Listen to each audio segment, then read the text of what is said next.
Oke, nah, terima kasih. Hari ini kita nongkrong candle shop di Soto Barua ya, di Cafe Soto Barua. Nah, di sini kita sudah tersedia menu. Di sini yang recommended guys ya. Di sini seafood tumpang. Jadi kita tidak perlu capek-capek lagi jauh ke Medan. Ini Medan, Batam ya. Di sini sudah ada di Pekanbaru, jalan bagus ya. Di sini enak. Harga recommended, sangat terjangkau, dan ini beberapa seafoodnya gabungan dari ada kepiting, kerang, cumi itu sudah ada.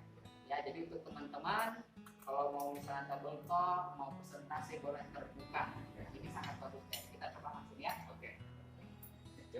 Sip. Sendoknya kurang.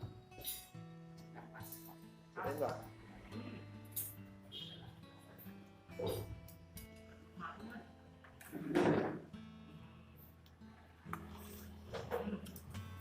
Mantap.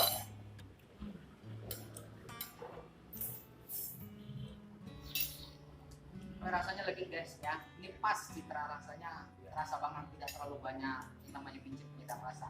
Ya, rasanya kental lah pokoknya ya. Ini enak.